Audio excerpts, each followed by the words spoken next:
Chaque année, des millions de personnes dans le monde subissent une fracture, c'est-à-dire un os cassé. Mais vous êtes-vous déjà demandé quel était l'incroyable processus qui se déroule après cette douleur? La vérité est que votre corps possède une capacité étonnante, celle de réparer et de reconstruire ses propres os, les rendant aussi solides, voire plus, qu'avant la blessure. C'est une merveille de la biologie qui s'accomplit sans que vous ayez presque rien à faire. Imaginez qu'un bâtiment soit endommagé. Vous avez besoin d'ingénieurs, de constructeurs et de matériaux pour le réparer. Eh bien, votre corps dispose de sa propre équipe d'experts et d'un plan directeur pour réparer vos os, un processus que la science appelle ostéogenèse. Comment notre squelette réalise-t-il cet exploit d'auto-guérison? Préparez-vous à le découvrir, car l'histoire d'un os cassé qui guérit est l'une des plus fascinantes du corps humain. Tout commence juste au moment de la fracture. Lorsqu'un os se casse, les vaisseaux sanguins qui l'entourent et le traversent sont également endommagés. Cela provoque un épanchement de sang autour de la zone affectée, formant un caillot. Considérez ce caillot, que les médecins appellent hématome, comme la première réponse d'urgence de votre corps. C'est un pansement temporaire qui scelle la zone, arrête le saignement et, très important, crée une base pour la réparation. De plus, à l'intérieur de ce caillot, votre corps envoie des signaux d'alerte. Ces signaux attirent une équipe de cellules spéciales qui sont les premiers travailleurs à arriver sur le lieu de l'accident. Leur mission initiale est de nettoyer les débris, d'enlever tout morceau d'os endommagé et de préparer le terrain pour la phase suivante.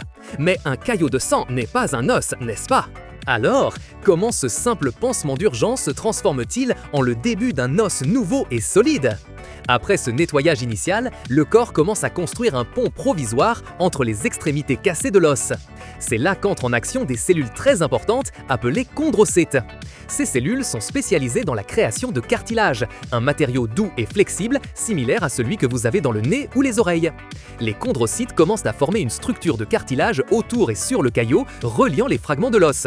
Ce pont de cartilage mou est connu sous le nom de cal mou. Le cal mou est faible au début, mais il est essentiel car il assure la stabilité de la fracture. Il donne aux extrémités cassées de l'os une union temporaire, comme si c'était une attelle naturelle du corps. Il permet aux deux morceaux cassés de rester relativement immobiles pendant que la réparation plus sérieuse est en cours. C'est l'échafaudage initial, crucial pour l'étape suivante, mais ce n'est pas encore l'os résistant dont nous avons besoin. La question est maintenant, comment ce cartilage mou se transforme-t-il en os dur et solide? La réponse à cette question est détenue par deux types de cellules qui sont les véritables bâtisseurs et sculpteurs de l'os. D'abord arrivent des cellules incroyables appelées ostéoblastes. Imagine les ostéoblastes comme les maçons qui construisent l'os. Ils commencent à déposer des minéraux, principalement du calcium et du phosphate, sur la structure du cal mou.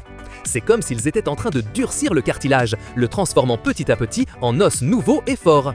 Au fur et à mesure que les ostéoblastes travaillent, le cal mou se transforme en cal dur, une masse osseuse plus résistante qui peut déjà supporter un certain poids. Mais la construction de l'os ne consiste pas seulement à ajouter du matériel, il faut aussi lui donner forme et le nettoyer. Et pour cela, ton corps envoie les ostéoclastes. Les ostéoclastes sont comme l'équipe de démolition et de recyclage. Ils sont chargés de réabsorber et d'éliminer l'excès d'os et tout fragment qui n'est pas nécessaire. Ils travaillent en équipe, les ostéoblastes construisent et les ostéoclastes nettoient et font de la place pour une structure plus organisée. Ensemble, ils transforment le pont provisoire en un solide pont osseux. Une fois que le cal dur a solidement uni les extrémités de l'os, la guérison ne s'arrête pas là. En fait, commence l'une des phases les plus étonnantes et durables, le remodelage osseux. Le cal dur, bien que solide, est souvent un peu plus grand ou a une forme moins parfaite que l'os original. C'est comme une soudure qui a besoin d'être polie et ajustée pour que l'objet retrouve son apparence et sa fonction originale. Pendant des mois et même des années après la fracture, les ostéoblastes et les ostéoclastes continuent de travailler sans relâche. Les ostéoclastes éliminent tout excès d'os, les protubérances ou les zones qui ne sont pas parfaitement alignées. Et en même temps, les ostéoblastes construisent de l'os nouveau là où c'est nécessaire, ajustant la structure. Ce processus constant permet que l'os fracturé retrouve progressivement sa forme originale, sa taille et, le plus important, sa résistance complète. En fait, souvent, la zone où l'os s'est fracturé et a guéri finit par être encore plus forte qu'avant. C'est une preuve incroyable de l'adaptabilité et de la résilience de notre squelette. Pour que cet incroyable processus d'auto-guérison fonctionne de manière optimale, ton corps a besoin de certaines conditions. Une bonne alimentation est fondamentale, surtout un régime alimentaire riche en calcium et en vitamine D. Le calcium est le principal matériau de construction pour les os et la vitamine D est comme le superviseur qui aide le corps à absorber et à utiliser ce calcium. Imagine-les comme les briques et le ciment pour les ostéoblastes. Un bon apport sanguin à la zone de la fracture est également vital. Le sang transporte l'oxygène, les nutriments et toutes les cellules nécessaires à la réparation. Si le flux sanguin est insuffisant, la guérison peut être beaucoup plus lente ou incomplète. Et bien sûr, maintenir l'os immobile est crucial. Un plâtre, une attelle ou une chirurgie pour fixer l'os permettent aux cellules de faire leur travail sans interruption ni mouvement qui pourrait endommager le nouveau tissu. La résilience de votre squelette est un véritable témoignage de la capacité de votre corps à guérir. La capacité du corps humain à réparer ses propres os est sans aucun doute l'une de ses propriétés les plus étonnantes. De la formation d'un caillot initial au remodelage final, chaque étape est un chef-d'œuvre d'ingénierie biologique naturelle.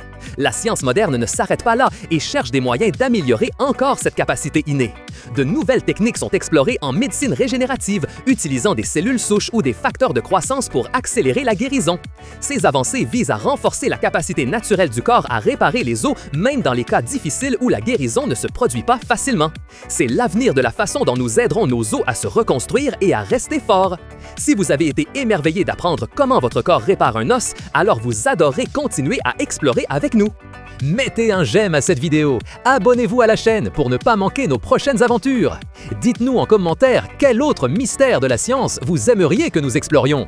Et partagez cette vidéo avec quelqu'un qui s'intéresse à l'incroyable machine qu'est le corps humain.